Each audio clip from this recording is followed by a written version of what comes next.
Let's continue our discussion in differential calculus under the topic polynomial curves. And let's continue on this subtopic, increasing and decreasing functions. Now consider a function y is equal to f of x, which has a continuous derivative on some range of x values. Also, y prime is equal to the rate of change of y with respect to x, and y prime is equal to the slope of the point in a curve.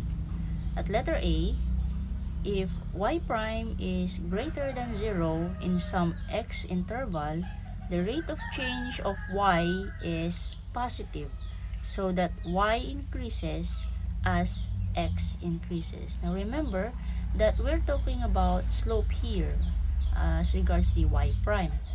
It means if y prime or the slope is greater than 0, so as x increases, for example, this is our y-axis and this is our x-axis. So as the x values increases, y values also increase. As you can observe, the positive slope has that orientation. Now at B, if y prime is less than 0 in some x interval, the rate of change of y is negative, so that y decreases as x increases. So here we can observe that with the negative slope, as the value increases in the x-axis, the y value decreases, so it goes downward. Okay, in the figure here, as x increases, the curve rises if the slope is positive, just like arc AB. So you can observe at point A, there is a positive slope there. So that's the reason why the arc AB, okay, so the curve rises in the arc AB because of the positive slope. The curve falls if the slope is negative, like arc should be BC. So arc BC. The slope here is negative, therefore the curve falls. Maxima, minima, and concavity. At a point such as B in the given figure, where the function is algebraically greater than any point, the function is said to have a maximum value, and the point is called a maximum point. Similarly, at point D here, the function has a minimum value, and the point is called a minimum point. So here, at such points, the tangent is parallel to the x-axis. If you have observed, the line here is horizontal with y prime or the slope is equal to 0, and that line here and this point here at point D is parallel to the x-axis. Y prime or the tangent line at the minimum or maximum point is a horizontal line. Next, at A, at a point where y prime is equal to 0 here, if y prime changes from positive to negative as x increases, the point is maximum. So here, if from this point, from the left, and then you go to the right, if positive slope here and then we have negative slope there, we can observe that we are creating a summit here with this point here as the highest point and the point is a maximum, and the direction is clockwise direction, or it is concave downward. Next, at B, at a point where y prime is 0 here, If y prime changes from negative to positive as x increases or as we go from left to right, then the point is a minimum or the lowest point. And the direction here is counterclockwise or concave upward.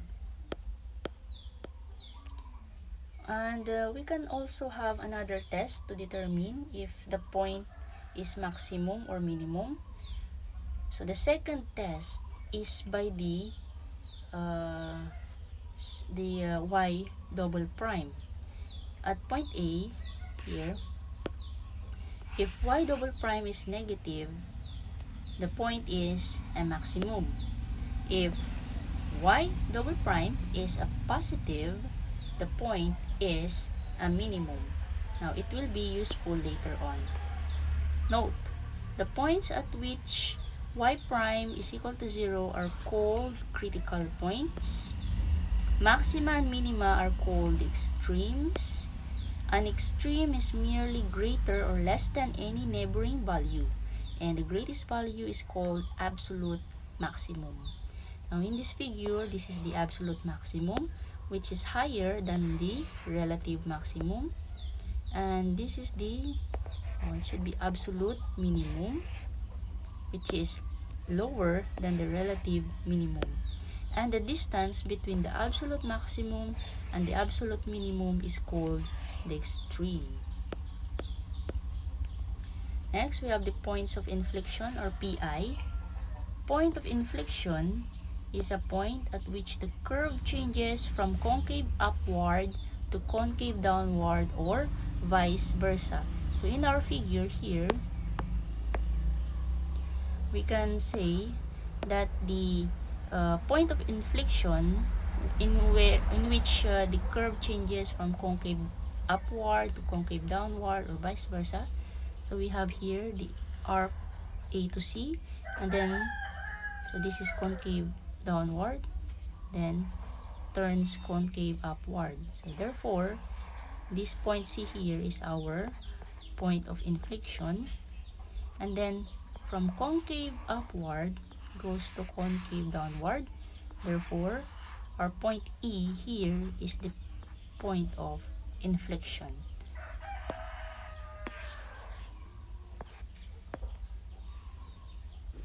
Now, let's solve the following exercises.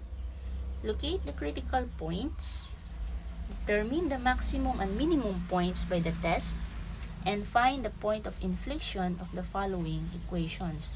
So, we're solving for solving for the three unknowns here. The first one is the critical points.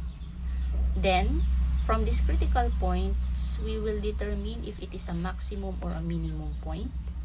Then, the third one, we are looking for the point of inflection. Now, let's try to solve for number 1.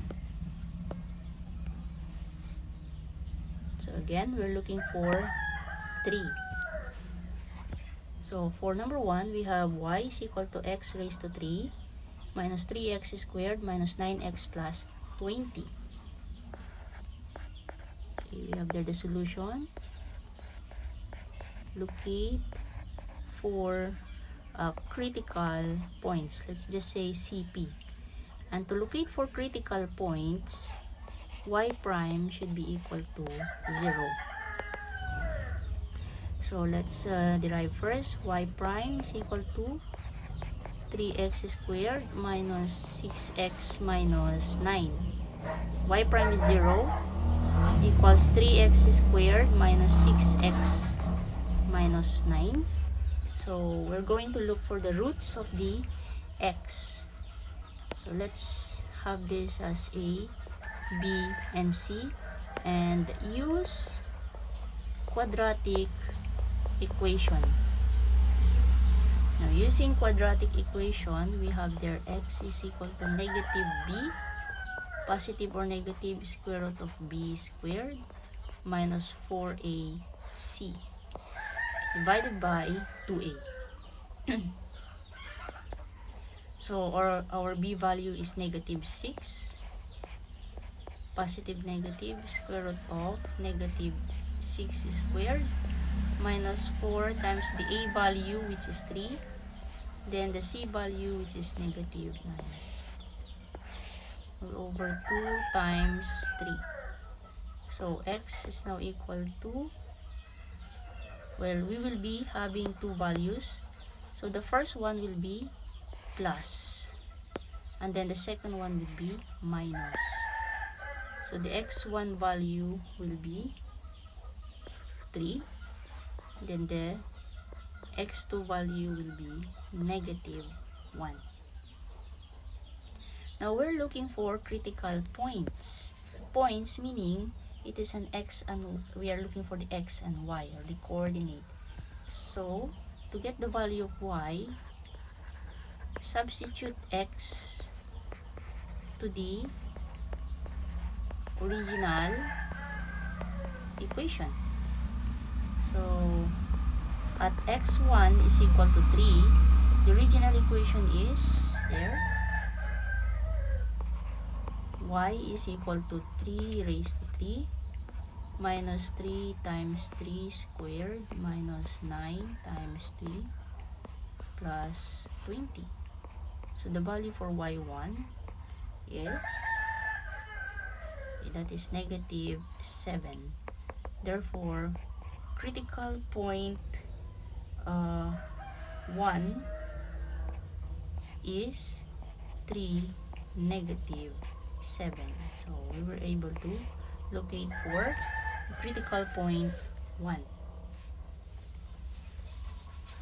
Now, at x2 is equal to negative 1, we have to substitute it to the original equation.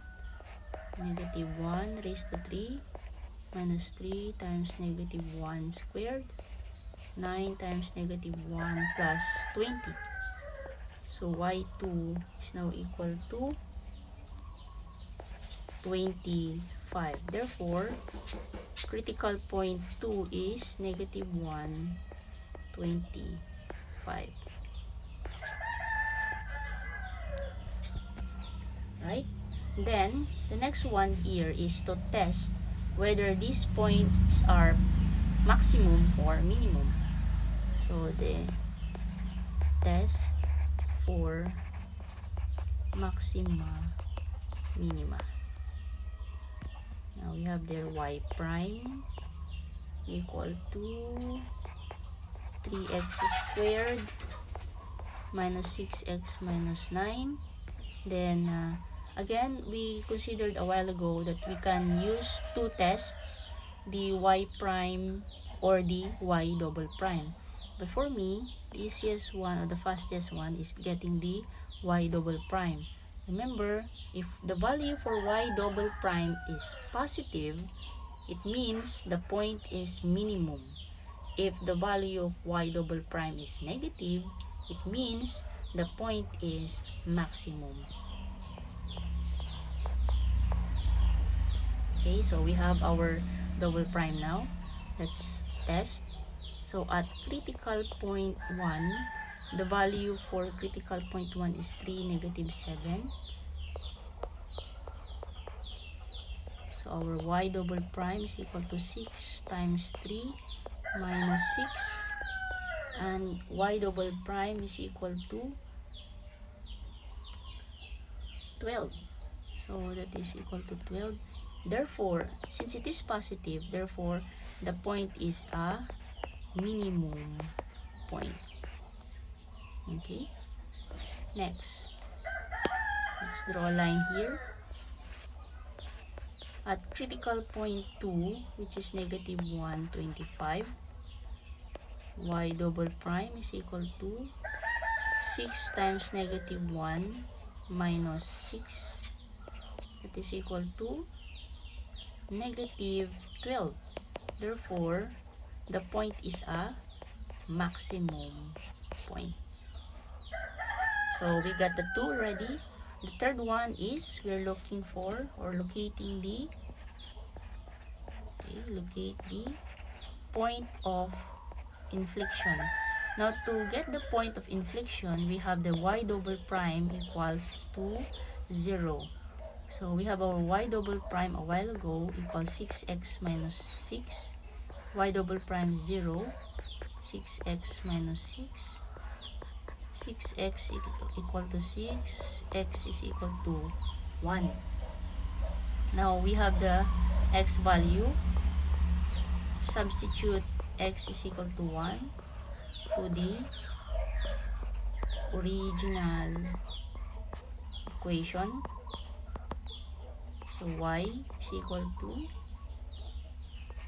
1 raised to 3 minus 3 times 1 squared minus 9, 1 plus 20. So, y is equal to 9. Therefore, pi is at 9.19. Okay? So, that's how we solve this. So, first, we locate for the critical points. And we were able to locate the critical points. Next, we will be testing for maxima, minima. So, we were able to determine which point here. So, these are the points. Which one is maximum, which one is minimum point. Then, the last one, the third one, is locating the point of inflection. And we got it located at 0.19. Next, number 2. Y is equal to x raised to 3 minus 3x squared plus 4x plus 5. So, let's solve for that. So, first one, again, locate the critical points wherein y prime is equal to 0. So, y prime is equal to 3x minus 6x plus 4. 0 equals 3x squared minus 6x plus 4. Then, by quadratic equation. So, this is our A, B, C. So, negative B, positive negative square root of B squared minus 4AC all over 2A. So, we have their negative C, minus negative C, or negative 6, positive negative square root of negative 6 squared minus 4 times A, which is 3. C is 4. Divided by 2 times 3. So, what's the value for x? So, using your calculator, you will be able to get the value of x, and it is equal to imaginary. Therefore, no critical points and no maxima, minima test. Still, we can locate another one. We can see if we can have point of inflection. Y double prime equal to 0. So, y prime is equal to 3x squared minus 6x plus 4. Y double prime is 6x minus 6. So, 0 equals 6x minus 6. 6x is equal to 6. X is equal to 1. Substitute x is equal to 1 to original equation. So, our original equation is the given. Y is equal to x raised to 3 minus 3 x squared plus 4x plus 5. So, y now is equal to 7. Therefore, point of inflection is at 0.17. Okay. That is for example number 2. Next, example number 3. Y is equal to 16x plus 4x squared minus x raised to 4. Okay. Solution. Locate 4 critical points. Y prime is equal to 0. So y prime is equal to 16 plus 8x minus 4x cubed. 0 equals 16 plus 8x minus 4x cubed. We cannot use the quadratic equation here because the highest term here is raised to 3. So it is a cubic equation, so not quadratic. But we can use here synthetic division. Now for the synthetic division to work, we need to arrange first. So let's transfer negative 4x to the left side of the equation. So this becomes 4x cubed minus 8x minus 16. Okay. And then let's arrange, always arrange from the highest to the lowest term. And we should always fill each term. So for example, this one, 4x cubed. Then the next one should be x raised to 2. But since there is no x raised to 2 in the equation, let's put here plus 0x squared. Next, 8x minus 16 equal to 0. So by synthetic division,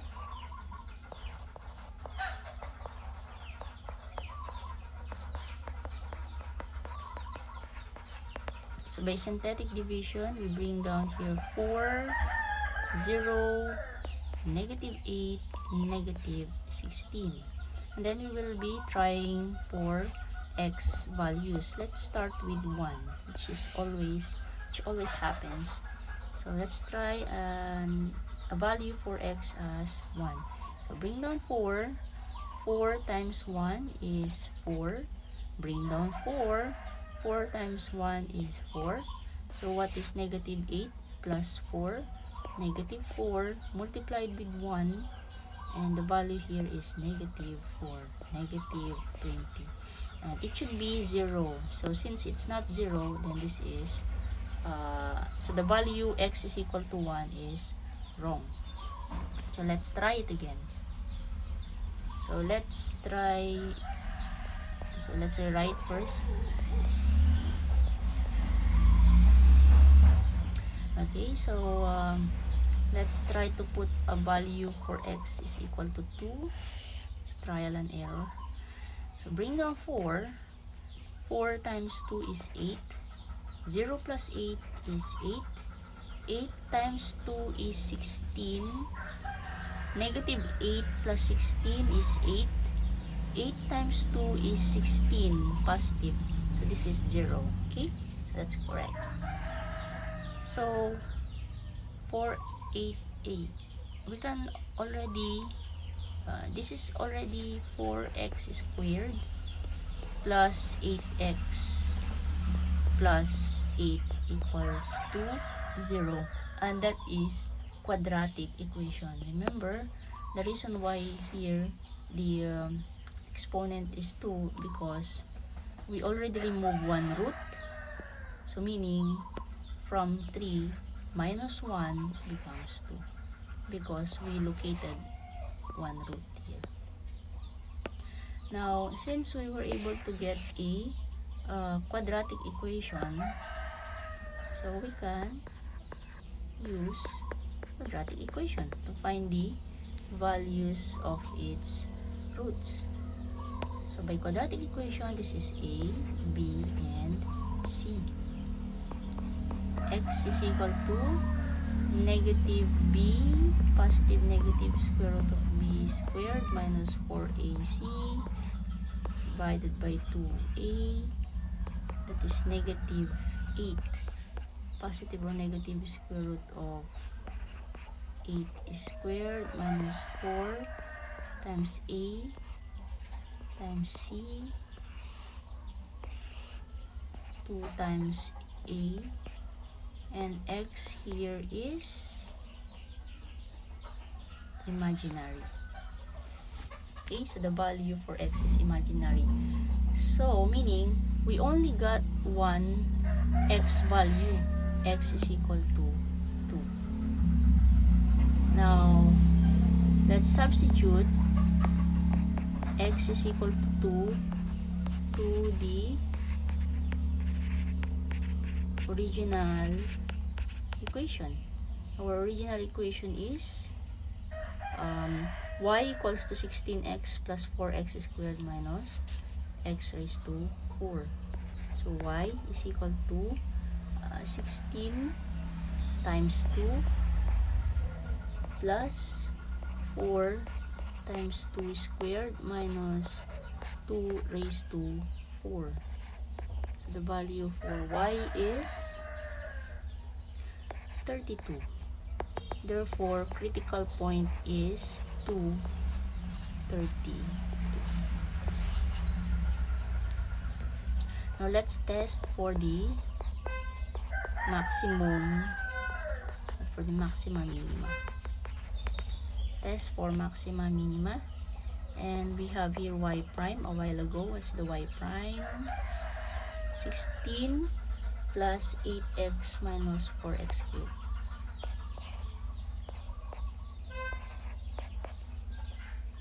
X minus 4x raised to 3. Yeah.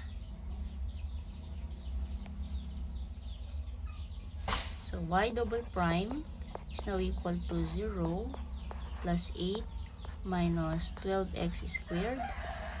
Y double prime is equal to 8 minus 12x squared. Now, using the value for x is equal to 2, y double prime is equal to 8 minus 12 times 2 squared. So, what's the value for y double prime? So, it is equal to negative 40. Therefore, it is a maximum point. And the last one, locate for the point of inflection, or that is y double prime is equal to 0. Now, our y double prime a while ago is 8 minus 12x squared. 0 equals to 8 minus 12x squared. 12x squared is equal to 8. X squared is equal to 8 divided by 12. So what is the square root of 8 divided by 12? That is square root of 6 over 3, or x.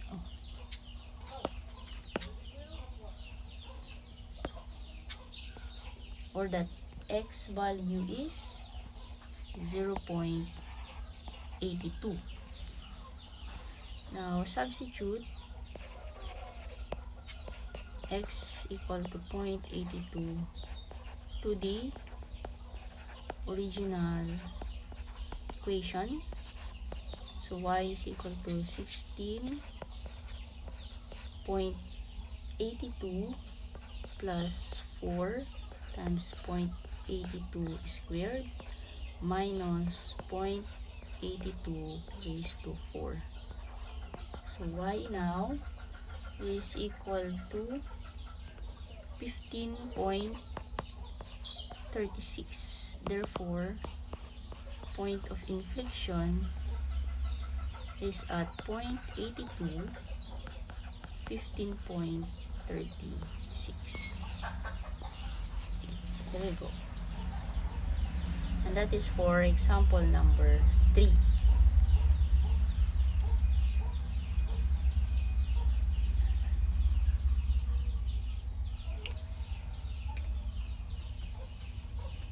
Okay, now for the last example problem, we have there y equals to x raised to 3 minus 3 x. Solution.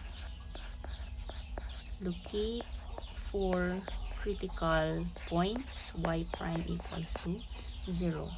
So y prime is equal to 3x squared minus 3. 0 equals to 3x squared minus 3. 3x squared is equal to 3. X squared is equal to 3 over 3 is 1. Therefore, x1 is equal to, well, square root of 1 is positive negative 1. Therefore, we have x1 is equal to 1. x2 is equal to negative 1. Now, substitute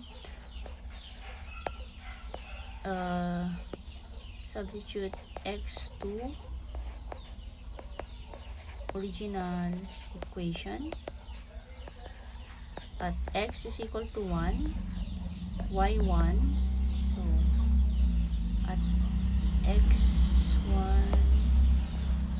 okay.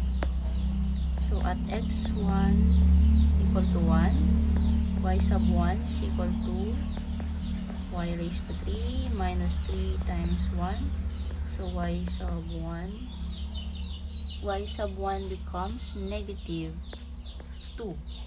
Therefore, critical point 1 is at 1, negative 2. Next, at x2 is equal to negative 1, y1 is equal to negative 1 raised to 3 minus 3 times negative 1. Therefore, y2. So, y2 is now equal to positive 2. Therefore, critical point 2 is at negative 1, positive 2. Okay. So, what's next for this is to test for maxima minima. So, we have there y prime. A while ago, what is our y prime? 3x squared minus 3. So, 3x squared minus 3. Therefore, y double prime is equal to 6x. Okay. So, at critical point 1, 1, negative 2, y double prime is equal to 6 times 1. The value here is 6. Therefore, it is a minimum point. Then, at critical point 2, we have there negative 1, 2, y double prime is equal to 6 times negative 1, negative 6. Therefore, this is maximum point. Then the last one is locate for point of inflection, that is y double prime is equal to 0. Remember, y double prime here is 6x. Therefore, 0 equals 6x. X is equal to 0 divided by 6. So, x is equal to 0. Substitute x is equal to 0 to original equation. So, we have y. Our original equation a while ago is y equal to x raised to 3 minus 3x. Therefore, we have 0 raised to 3 minus 3, 0. Therefore, y is equal to 0.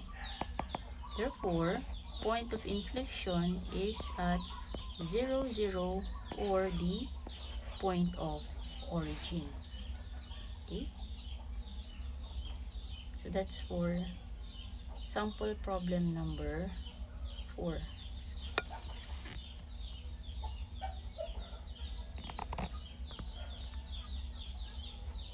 Okay, so that ends the topic for polynomial curves.